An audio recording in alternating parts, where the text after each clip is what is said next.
All right. This is another Phology of Women and Gender, chapter 5 and 6. So this one's combined together. It will not have that much, but I could say it will cover most of the section within gender, language, and emotion. So, and there might be maybe a link, so I will be putting that in the description. So we'll see what happens and we'll get right to this so we can review the whole entire thing. You can mute my voice and just read the slides as you pause the video, or you could just follow along and pause it when it's right, if you feel right. So, all right, let's go ahead and get started on this. So you got to answer these questions, which are optional for you, though I would consider, reading them to you. This is something that, you want to spend time doing this is up to you, completely up to you. And then this slide is mostly about speech and gender theory. You can tell it takes mostly to look into the 1973 to 1975. You can tell it talks about whatever about the power of speech with that example you see right there. And then this one is basically speech patterns, which if you're familiar with this, you can go ahead and pause the video to actually read it. And as I move forward, we're reviewing this thing. And then we have this one, of course, which is their, of course, the example of their, it's hard to pronounce. If you're familiar with this, you could probably read it through as much as possible. Though I will say this looks at the statements between each, what they're trying to say here.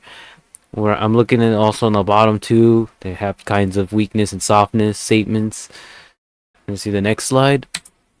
And then we have this one around here where you can see there's an example in the top because of speech and gender theory, or just don't understand in the bottom right there, women and men in conversation.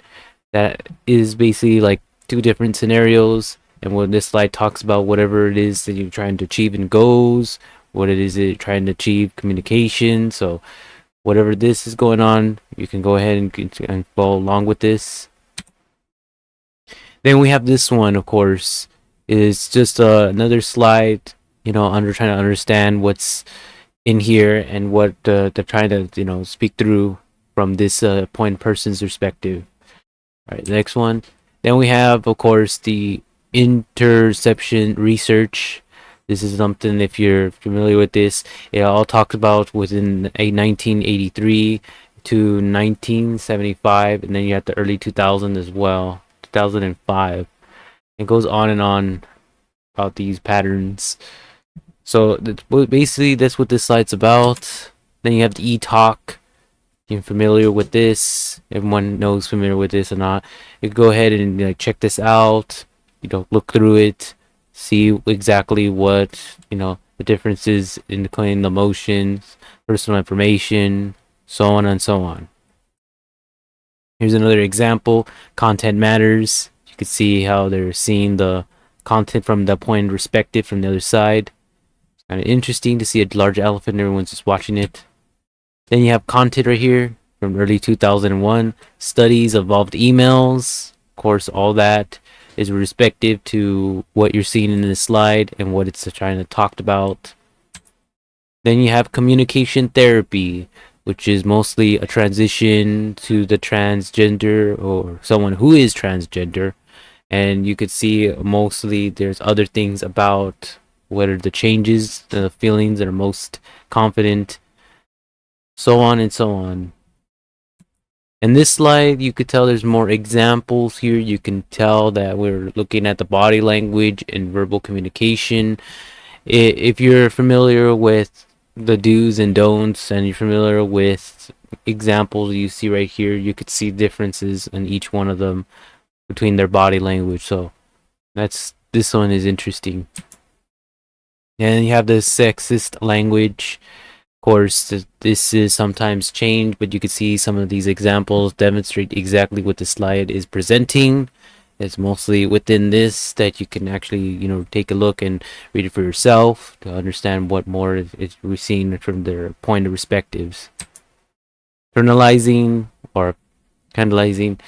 You could tell you have the examples of both, two of them. One, let go girls, and the other one's basically Superman and Superwoman. And in this slide, you're just looking into what exactly of the examples of the were there children or babies, depending on the sex identity they were born with. Power and language is another one, which is basically the word of expression. Make sure that everything's okay. All right. So you have already an example right there where you could see one person, telling my goldfish passed away, and then the other one just, continues the conversation. It's basically how you express the differences between the two. So go ahead, next slide.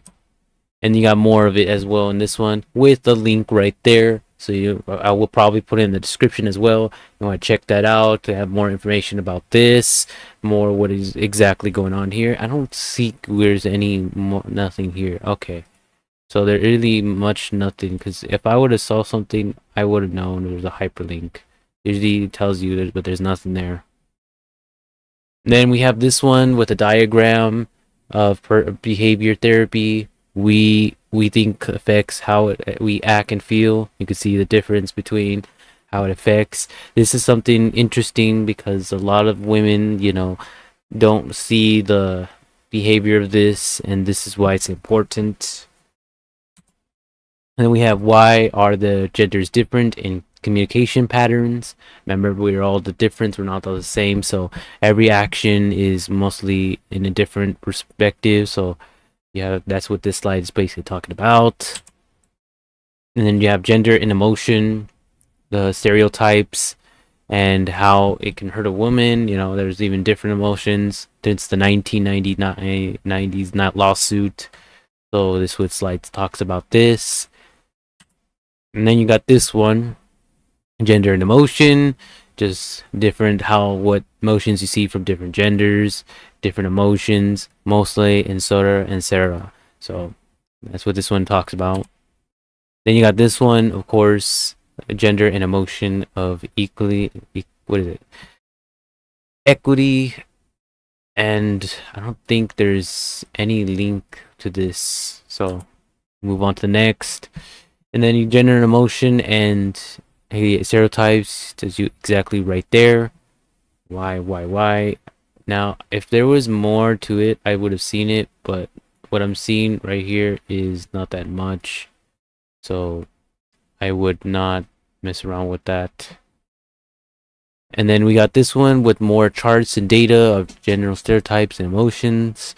You could see between the two, male target and female target, from both categories, pride and love. There's two different groups and their respectives from each individuals right there. So that's what this slide's talking about. Gender differences. You display rules, and then you see the body emotions from this example. Each one that are different from areas of different genres of time. Again, from 1998, you can see you have the happy, sad, and fear. What slide this is talking about, what you're expressing. And then we have this one, of course, which is more of it, other researches to any extra stuff that you might want to, look into and read this so that you will understand exactly what I'm talking about. The consequences were most likely at the slide that shows exactly, you're pointing from examples of man expressing sadness, woman expressing anger, whether it's in each other, it depends on how the consequences is from this slide. And then we have this one, of course, which is the socialism of gendered emotions. Emotions are socialized in the beginning, and then it goes Sarah to Sarah, and then it goes on and on and on. That's what this one's mostly about. So you want to read this slide, that's totally fine. You'll understand a bit more about this. Then you got this one, the socialization of gendered emotions. And then you have this one called with I guess they have a photo of Jack in the Box that pops out. This is a 1976, I believe. They were experimenting with these toys, but they had resulted in different different results than not like, I guess when you're younger didn't like this much. And then we have more data, tells you exactly what this thing is talking about beyond the binary. You could look at the chart between positive and negative emotions and the gender and sex morality. It tells you mostly, it capitalize what you're seeing here and how high it is. And I guess that's it. So there will be more, but I guess they're not. That's what this chapter is about. Hope to stay tuned for any more chapters. And yes, that'll be it. All right.